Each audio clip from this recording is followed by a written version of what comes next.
قبل ما ابدا عاوز اقول لكم وحشتوني جدا يا ابطال. رجعت لكم بالحلقه ال 12 من حكايه شياو ياو الطفل الحاكم. فلو ما شفتوش الحلقات اللي فاتت روحوا شوفوها الاول علشان تفهموا باقي الاحداث ويصلوا على رسول الله عليه افضل الصلاه والسلام. ويلا بينا نكمل باقي سرد الحكايه. ياو ياو بيتدخل هنا وبيستخدم قوته على القديس ده وبيقوم بتقييده بالسلاسل، وهوب وان جي بيظهر من ظهر القديس وبيهجم واحد بينسفه من وش الارض. يخرب بيت ام القوه يا وان جي. ولكن لما بيتشال قناع القديس بيظهر ان ده دميه، وده اللي حرفيا بيفاجئ الاتنين جدا لانه مجرد دميه. وهنا الدميه عينيها بتنور باللون الاحمر وبيوجه تركيزه لسيد مملكه التنين السماوي، وده اللي بيستغرب منه جدا. وعلى طول الدميه بياخد سيد مملكه التنين السماوي ولاو باي بيكون مفكره هيهرب، ولكن سيد مملكه السلحفاه السوداء بيقول له لا، في حاجه جايه. وبيظهر ضوء برتقاني قدامهم وبيكون شديد جدا، والجيش وقتها بيتوتر وبيقول الضوء ده مره ثانيه كان لظهور ابن السماء الابن الحكامي زي النوع ده من الضوء. وبيظهر تنين ذهبي بيخرج من وسط الضوء وهو بيقول الابن الحكامي لعيله جون قوي فعلا. وفي زي غرفه طائره بتظهر وشياو ياو بيكون بيراقب اللي بيحصل وهو ساكت، وبيقول لوان جي هو ايه الشيء ده، انا ما شفتش زيه قبل كده في حياتي. ووان جي بيقول له لو انا مش غلطان فلازم انه يكون سرير. وشياو ياو بيقول له هل الطيران بسرير بقى موضه ولا ايه؟ ووان جي بيقول له اعتقد ان الموضوع مالوش دعوه بالموضه، وان وفقا للمعلومات اللي وصلت من فرسان السيف فالشخص اللي واقف ورا ده بينتمي لاسره بان وو. وشوي هوانج بتظهر وراهم وبتقول لهم لو فكرت في الموضوع فاسره بان وو مشهوره بزي الادوات العجيبه ديت. وشياو ياو بيسالها لو كانت تعرف مين هو الشخص الجاي ده، وشوي هوانج بتقول له لازم انه يكون بطل اسره بان وو واسمه هو يانج بان، ويعرف بين الناس بلقب السيد النبيل. بنعرف ان البطل المرشح لمملكه بان وو هو يانج بان، وان في ارض الحكام المهجوره بتنتشر الكثير من الحكايات عن يانج بان، وانه كان في السابق مجرد خادم في اسطبلات احد الامراء وكان بيعاني من قسوه البشر وظلم الدنيا. وحصل التحول بشكل مفاجئ لما في حد رماه في وادي مليان بالثعابين والحشرات، والحد اللي رماه ده كان ابن الامير اللي كان بيتسلى بيه، ولكنها كانت نعمه بشكل نقمه حيث لقى هناك سيف قديم. كان السيف ده واحد من 3 سيوف اسطوريه صنعها الامبراطور بان وو مؤسس المملكه، والسيف ده هو سيف الحياه بان هوانج. واول حاجه عملها يانج بان بعد حصوله على السيف القديم ده هو قتل كل افراد القصر، قتل كل اللي كان عنده طار واللي كان عنده فضل عليه، ما ميزش بين شاب او شيخ قوي او ضعيف، المرضى والمعاقين، حتى الخيول في الاسطبل، قتل كل حاجه عايشه في المكان. هو عمل المجزره الشنيعه ديت، ولكن ده حصل بسبب مسكه السيف بان هوانج. هو اعتبر نفسه تجسيد للامبراطور بان وو وما تعاقبش، هو خد رضا الحاكم لمملكه بان وو، ومن الوقت ده بدا يجمع القوي والفرص علشان يبقى البطل المرشح لمملكه بان وو. شخصيته كانت غريبه، محب للنساء والجمال، متعطش مجنون لسفك الدماء، والبنت اللي تم اجبارها على دخول حريمه من النساء كان مصيرها التعذيب المريع لو عملت اي مقاومه تذكر. هو مش بيميز بين شاب او عجوزه، علشان كده يعتبر العدو الاول للنساء في ارض الحكام. ولكنها فجاه بتلاحظ تعابير وش شياو ياو اللي بتكون غريبه وبتقول له مالك يا سيدي وانت عاوز ترجع ولا ايه؟ وشياو ياو بيقول لها لا، انا بفكر امتى هنقدر ناسس حكم القانون في ارض الحكام. وده اللي بتستغرب منه وبتساله بتقول له حكم القانون ايه ده؟ وشياو ياو بيقول لها ده نظام بيمنع الامراء من اضطهاد الخدم ويخلي البطل المرشح يدفع ثمن جرايمه. فالبت بتقول له ده ممكن ما يحصلش الا لما تبقى انت الامبراطور وعند سرير الطائر. يانج بان بيفكر مع نفسه بيقول هل ده هو النبيل من عيله جون؟ شكله مش مميز خالص، يلا نستفزه الاول. وبقى على صوت بيقول لسوزاكو انا اديتك فرصه قبل كده، كل اللي عليك تعمله هو تسليم شظايا البوصله والخضوع ليا، ووقتها مملكتك هتكون بامان. لا وكمان انا سمحت لبنتك بدخول حريمي علشان تبقى عبدتي، مش ده شرف ليك ولا ايه اللي يخليك تتمرد بقى؟ وهنا شياو ياو بيضايق جدا بالفعل وبيبدا في استخدام قوته، ولكن فجاه شوي هوانج بتوقفه، وده اللي بيستغرب منه شياو ياو. وشوي هوانج بتشاور له على حاجه وهو جيش مملكه الطائر القرمزي بيستعد رمي الاسهم على يانج بان، وهو بيقول له ايها الوحش اياك واهانه سمو الاميره، وبيقوم بيطلق الاسهم على يانج بان. ويانج بان بيقول لهم مجموعه من حشرات مرحله الجسد المادي بتجرؤ على تكشير انيابها قدامي، وبيرفع ايده والقوه بتحيط بيه وبيبدا بالهجوم عليهم، واللي بيكون هجمات كف كتير جدا. الليله المتفرقه هون يوان ووقتها سوزاكو بيتحرك بسرعه كبيره جدا وبيصد الهجمات ديت وبيحمي جيشه. الجيش وقتها بيفرح جدا بيه وبيحيوا سوزاكو وهم بيقولوا ما ينفعش نسيب الشيطان ده اللي اهان الاميره، لازم يموت. وسوزاكو بيقول احنا شعب صغير مش بنستحمل سخط البطل، ولكن لو اصريت على اذلالنا فمش هنتردد في القتال لغايه الموت. وبيقوم بظهار البوصله وبيبدا في حرقها، ويانج بان بيتفاجئ وبيتصدم وبيقول له ازاي تتجرأ، وقف حالا، ولكنه بيتصدم لما بيتم الهجوم عليه بشعاع اصفر كبير جدا. وايوه اللي هجم ده هو شياو ياو، وهو بيقول له معلش انا عندي عاده لما بسمع كلب بينبح قدامي مش بقدر اقف ساكت ولازم ارد عليه. وسرير يانج بان بيكون اتدمر وكل اللي معاه في السرير ماتوا. فيانج بان بيغضب جدا وبغضب بيقول ابن عيله جون، وبيسكت شويه وبيقول له يا ابن عيله جون هل في اي داعي للخلاف ده اللي بينا؟ وشياو ياو بيسكت شويه وبعدها بيقول له انت بتستخف بالكبار من فئه القديس بينما بتقوم باظهار الاحترام ليا مجرد مقاتل عادي من مرحله التوحيد. هل لان اسمي جون وانت خايف من عيله جون البطل المرشح لمملكه بان وو اتضح انك جبان بيضطهد الضعفاء وبيرهب الاقوياء؟ ويانج بان بيتضايق جدا. وقبل ما شياو ياو يكمل كلامه يانج بان بيقول له جون شياو ياو شكلك بتدور على موتك، وبيكون في قمه الغضب وبيستخدم هجوم اصبع الشمس العظمى وبيهجم بيه على شياو اللي بيقول في نفسه من طاقته شكله انه بس في مرحله التوحيد وان في العمر ده هو لسه في مرحله التوحيد ده. طيب هو بيتباهى بايه بقى؟ وده يا ابطال لان شياو ياو عنده 12 سنه بس وهو اصلا في مرحله التوحيد المتاخره. ويانج بان بيجمع طاقته وبيقول لشياو ياو قابلك في الجحيم بقى، وبيهجم على شياو ياو. وشياو ياو واقف زي ما هو يا جبل ما يهزك ريح، وبيقوم باستدعاء رمح حاكم الظلام وبيستعد لاستخدامه وعلى طول بيهجم بيه على هجوم يانج بان وبيحدفه ناحيته. ويانج بان بيستغرب ورمح حاكم الظلام بيصد هجوم يانج بان اصبع الشمس العظمى وكمان بيلغيه وبيخترقه، وده اللي حرفيا بيصدم يانج بان جدا. والرمح بيتوجه ناحيته ويانج بان بيمسك الرمح بكل صعوبه ومن قوه الرمح بيجرح ايد يانج بان وبيطيره بعيد. كل ده قدام الثلاثه اللي شايفين اللي بيحصل. وشياو ياو بيقول ليانج بان يا لضعفك، هل ده هو بطل امبراطوريه بان وو؟ وبيكون رمح حاكم الظلام رشق في جسم يانج بان. ووان جي بيلاحظ حاجه وعلى طول بيقول لشياو ياو الشخص ده مش يانج بان، وعلى الاقل ده مش جسمه الحقيقي. وده اللي بيستغرب منه شياو ياو. ووان جي بيقول له انا تقاتلت مع يانج بان قبل كده واكتر حاجه بيعتمد عليها هو سيف بان هوانج الروحي، ولكن الشخص ده مش شايل اثر للسيف ده. وشياو ياو بيفكر شويه وبيقول علشان كده اكيد ده مجرد تجسيد. قد ايه هو غبي، مجرد تجسيد بس ومع كده بيجرؤ على مواجهتي. ويانج بان بيقول له جون شياو ياو طالما انك عارف ان مجرد تجسيد فاكيد انت عارف مدى قوه جسمي الحقيقي. لو وقفت دلوقتي فلسه في فرصه للصلح. وشياو ياو بيسكت شويه وبعدها بينزل على الارض وبيمشي وسط الجثث وبيقول له يا لك من بائس، وبيقف قدامه وبيكمل كلامه وبيقول له هو انت شايف الجثث اللي هناك دي؟ هل تعرف مستوى قوتهم؟ كلهم محاربين في مرحله الجسم او مرحله الروح، واعلى مستوى فيهم هو مستوى البحر الروحي. في نظرنا احنا الابطال هم مجرد حشرات، ولكن حتى النمل ده اتجرأ على رفع سيفه في وشك. انت البطل المتعالي من امبراطوريه بان وو. بعدها بص لنفسك بطل امبراطوريه بان وو العظيم بتحاول تخوف عدوك هنا عن طريق تهديده بجسم بعيد. انت فعلا فاشل، انت حتى مش في مستوى نمله. ويانج بان بغضب بيقول له انت بترفض الصلح وبتفضل الحرب، اقتلوه يلا. والاربع قديسيين بيهجموا على شياو ياو، ولكن سوزاكو ولاو باي وسيد مملكه السلحفاه السوداء بيحموا شياو ياو وبيتصدوا للقديسيين دول. وشياو ياو بيقول ليانج بان هل تعرف ايه هو الفرق الكبير بيني وبينك؟ ومن فوق شياو ياو بنشوف سيد مملكه التنين السماوي بيهجم على شياو ياو وعاوز يغفله، ولكن بيتم القضاء عليه من غير ما شياو ياو يتحرك حتى. وشياو ياو بكل هدوء وثقه بيكمل كلامه بيقول الفرق هو اني بمثل عيله جون اما انت فلا تمثل امبراطوريه بان وو. يانج بان وقتها بيكون مصدوم جدا لما بيشوف فصل راس سيد مملكه التنين السماوي. وشياو ياو بيلف وهو بيقول له اعتقد انك بتفكر في انه طالما انك بتأسرني وما تقتلنيش فعيله جون مش هتتدخل ضدك، وبكده هتفضل قادر على السيطره على مملكه زوكيو القديمه والحصول على اللي انت عايزه. وفجاه يانج بان بيتصدم وهوب احلى مسا على الاربع قديسين اللي تبعه بيتم القضاء عليهم ضربه واحده. يخرب بيت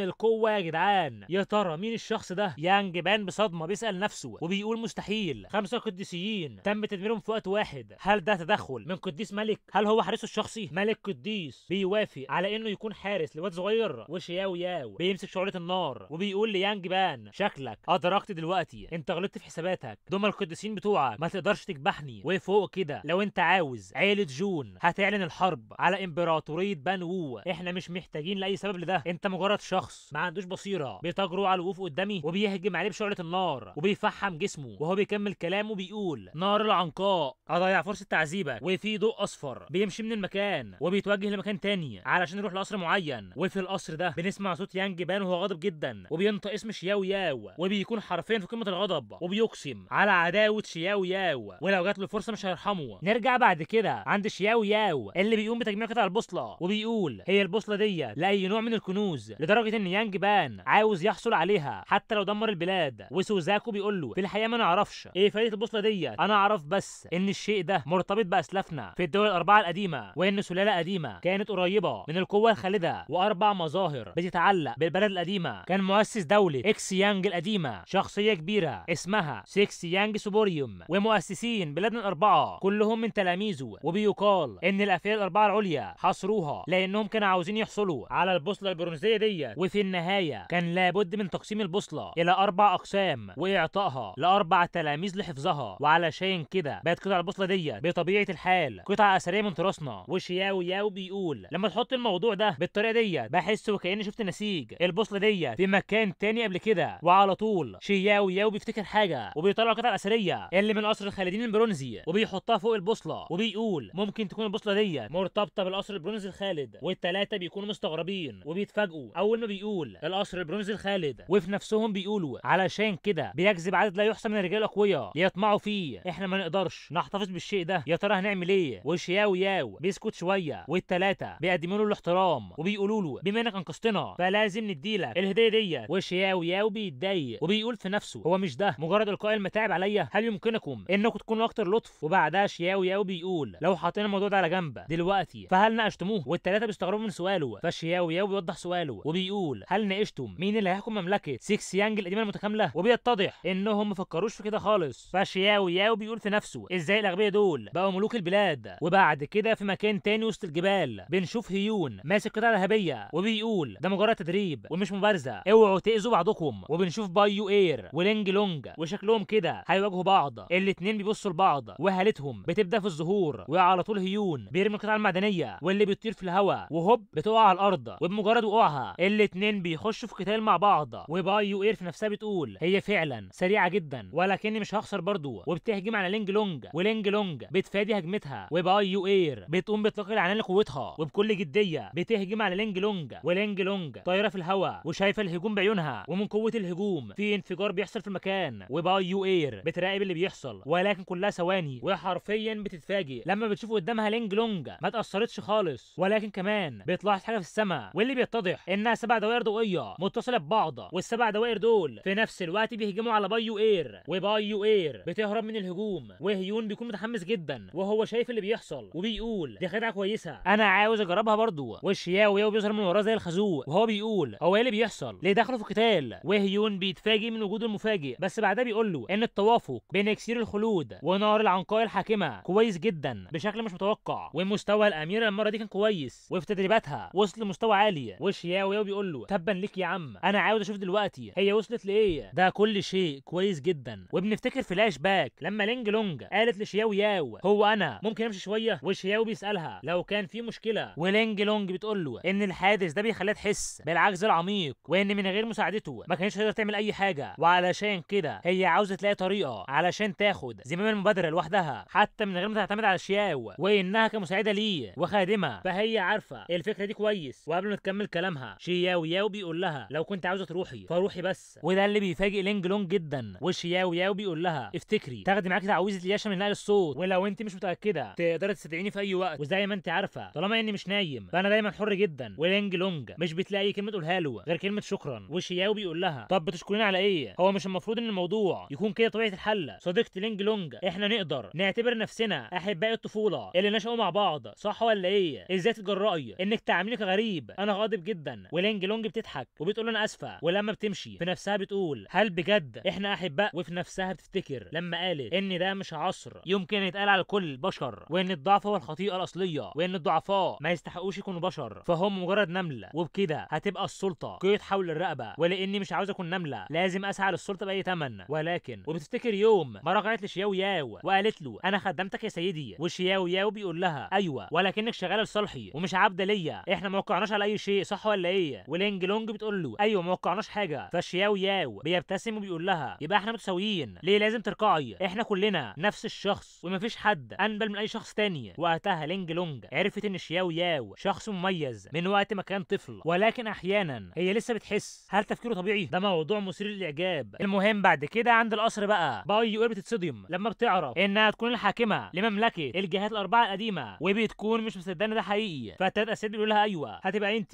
ويبقى يو اير بتكون متوتره، ولكن سيد مملكه السلحفاه القديمه بيقول لها يو اير ما تتردديش، مين كان يعرف ان في فتره عزله الحاكم ابوكي كنت انت اللي اعتنيتي بالمملكه كلها؟ ولاو باي بيقول لها كنت انت برضو اللي قرر اننا نبعت قواتنا للاتحاد مع بعض لمواجهه سيد مملكه النيل الازرق. وابوها بيقول لها الاهم من كده تحت قيادتك ما ظهرش اي خاين في مملكه شو القديمه حتى وهي على وشك الانهيار، وان حتى الشعب في الغالب رفضوا مغادره سلطه عيله جون وقرروا البقاء مع المملكه لغايه النهايه. حتى لو خرجت من العزله فانا ما كنتش هقدر ابدا ابدا من تحقيق كل ده. وبناء على اللي قلناه فاحنا كلنا موافقين انت الشخص الانسب لتوحيد مملكه الجهات الاربعه القديمه. وباي يو اير عقلها بيكون في حاله صدمه ومش مستوعب، وهنا شياو ياو ولينج لونج بيحط ايدهم على كتفها وباحباط بيقولوا لها حظ سعيد، انت الامل الاخير للعيله ديت. وباي يو اير اللي هو انا ورطت نفسي في ايه بس؟ المهم بتقول لهم ماشي بما انكم قلتوا كده فانا هحاول. وابوها بيقول لها ممتاز، دي هي بنت الحبيبه. وعلى طول بيطلع كل الاوراق، والاتنين التانيين بياخدوا باي يو اير وبيقعدوها على الكرسي بكل جديه وبيحطوا قدامها كل الاوراق. وابوها بيقول لها ايتها الملكه دي قائمه الجنود اللي سقطوا في مملكه شو القديمه، او بالاحرى لازم نسميها دلوقتي مقاطعه تشو، ودي قائمه التعويضات للجنود اللي سقطوا وخطه اعاده بناء المناطق الحربيه. كل ده ليكي، وكمان يخص مقاطعه شوان وو. يو اير وقتها بتستغرب جدا وحرفيا بتتصدم من كل المهام ديت، والثلاثه بملامح راحه وفرح بيقولوا لها ودي بتخص مقاطعه باي هو، يا ريت تقبليها مننا. وباي يو اير بتكون لسه ساكته متوتره جدا، فلينج لونج بتيجي وبتكمل عليها وبتقول لها وهنا برضو المشكلات التابعه لمقاطعه تشينج لونج التنين الازرق. وقبل ما تكمل كلامها باي يو اير بتقول لها لينج لونج هل ابدك شخص تم خداعه؟ ولينج لونج بتتوه الموضوع وبتقول لها تمام ماشي يلا بالتوفيق. ويو اير بتكون قاعده وهي في قمه الاحباط والزعل، وفي نفسها بتقول انا اتحرقت تدريجيا واتحولت لرماد ابيض نقي. المهم بعد كده في حديقه في قصر معين في شخص بيقول هو انتوا سمعتوا اللي اسمه يانج بان ده اتهان جدا من السيد الشاب شياو ياو؟ لا وكمان هو هدده وقال انه هيقاتل السيد الشاب في قمه المدينه المحرمه في يوم اختيار الاميره الكبرى لزواجها في مملكه بانو الحكاميه. ووان جي بيقول له ده غبي فعلا، حتى انا ما قدرتش اهزمه، فازاي هو فاكر نفسه يقدر يهزم السيد الشاب شياو ياو؟ ومع كده فمملكه بانو الحكاميه هي على الاقل مملكه خالده، ويوم اختيار الاميره الكبرى لزواجها هيجذب بالتاكيد الكثير من القوى من جميع الجهات لحضور الحفله. وهيون بيقول ان الواد ده عاوز يتالق ويهزم السيد الشاب، الحيله دي سخيفه لدرجه ضحك عليها. وشوي هوانج بتقول انا ما اعرفش ازاي بيخطط السيد الشاب اللي رد عليه. وفجاه بيسمعوا صوت شياو يا وهو بيقول بما انه عاوز يلعب الخدعه معايا فلازم علينا اننا نشارك في الحدث ده علشان ما نخيبش امل المشاهدين. وبيظهر شياو ياو مع لينج لونج وبيكمل كلامه وبيقول انا بخطط للذهاب بنفسي لمملكه بان وو، فيا ترى ايه اللي بتخططوا تعملوه بعد كده؟ والثلاثه بيتصدموا لان شياو ياو مش هياخدهم معاه. وشوي هوانج بتقول له انها بتخطط للذهاب للعالم السفلي وان العيله وافقت بالفعل وده هو الوقت المناسب علشان تطلب الاذن من شياو ياو. ووان جي بيقول انها فرصه نادره وانه بيخطط يروح مع شوي هوانج للعالم السفلي، وبالطريقه ديت هيقدروا هما الاثنين يخلوا بالهم من بعض. وهيون بيقول لهم استنوا هو انتوا بتهزروا ولا ايه؟ قوانين السماء والارض متعارضه والعالم السفلي بيرفض بشده كائنات العالم العلوي، وان كائنات العالم العلوي لا يمكن قبولها في العالم السفلي الا لو خسروا تماما نفحه السماء، وقصده يعني على قوتهم السماويه. المهم بيكمل كلامه بيقول ولكن ده بيستلزم نزع عظامنا السماويه. ووان جي بيقول له ومع كده فعيله جون عندها وسائل لاختراق حواجز الابعاد بالقوه. وشوي هوانج بتقول ولكن الامتياز ده في العادي بيمنح للسيد الشاب بس لما يكون عاوز ينزل للعالم السفلي، وعيله جون مش هتعمل ده علشاننا. وهيون مش بيعرف يرد عليهم. ووان جي بيقول ايوه احنا مصرين نتخلص من النفحه السماويه ونزع عظامنا السماويه. وشوي هوانج بتقول هنروح لعالم البشر بجسم من لحم ودم. وهيون بيكون في صدمه فبيقول لشياو يا سيدي قول لهم. وشياو في نفسه بيقول العالم السفلي اخت الاخ وان جيا مفقوده في العالم السفلي، علشان كده ده مش غريب انه عاوز ينزل لهناك. ولكن ليه شوي هوانج عايزه تنزل؟ وكمان هي قالت تحديدا ان عيله جون عندها القدره على اختراق حواجز الابعاد، ولكنها قالت برضو انها هتروح للعالم السفلي بجسم من لحم ودم. شكله كانها بتقول لي ما تدخلش في الموضوع ده. وبعدها بيسالها ليه عاوزه تعمل كده؟ هل في حاجه معينه ولا ايه؟ وشوي هوانج في نفسها بتقول ليه بتسالني بس؟ وبترفع ايدها وبتقول لازم ان يعرف السيد ان كل ثاقل مننا عنده مسار خاص بيه، والمسار ده هو هدف الثقل الروحي وكمان اساس الثاقل والمتدرب، ولو الشخص خالف طريقه ده وخالف هدفه فده هيتسبب في تحطم قلبه الروحي ومش هيقدر من مواصله الثقل الروحي. ولكن للاسف انا ما عنديش طريقي الخاص، بعباره تانية باستثناء السيد الشاب مفيش حد من الحاضرين هنا عنده طريقه الخاص. ووان جي ولينج لونج وهيون بنفسهم بيقولوا بلاش دخلنا في الموضوع ده. المهم المهم شوي هوانج بتكمل كلامه وبتقول كلنا اتولدنا في عائلات العالم السماوي، واعتلال طريق الثقل الروحي هو موضوع بديهي، وفي قله بيفكروا في سبب رغبتهم في التدريب. احنا كلنا بنعيش من اجل العيله، ومفيش حد فينا فكر انه يدور في طريقه الخاص. يمكن نقول انها فرصه او شيء تاني، ولكني بحس دايما وبتفتكر لما كانت قاعده مع وان جي على الجبل وقالوا لبعض بانهم بيحسوا ان شياو ياو اقرب للبشر العاديين اللي في العالم السفلي من كونه ممارس روحي. فبترجع تكمل الكلام وبتقول لو رحت للعالم السفلي فممكن الاقي طريقي الخاص، والا حتى لو فضلت في العالم السماوي وكملت في رفع مستوايا هعيش في حاله من الضياع والارتباك. وشياو ياو بيتفاجئ من كلامها وفي نفسه بيقول ده بجد موضوع مدهش. معظم الناس في العالم بيعتبروا ان القوه هي الطريق الوحيد. انا ما كنتش اتوقع ان يكون في حد بيدور عن طريقه الخاص بنزع عظامه السماويه. وبعدها بيقول لها يا اختي الكبرى شوي هوانج، وبيقدم لها الاحترام وبينحني قدامها لاول مره، وبيقول لها بصفتي احد افراد العائله وابن عمي فانا اشعر بالفخر الشديد. وشوي هوانج في نفسها بتقول انا فعلا مش قادره افهم افكار الطفل ده. وفي اليوم ده مجموعه عيله جون افتروا لاول مره. مفيش حد عارف ايه اللي هيحصل في المستقبل. وبعد ما بيمشوا شياو ياو بيقول في نفسه ماشي، الكل مشي خلاص وانا برضو لازم انطلق في طريقي. وبيمشي هو كمان في طريقه الخاص.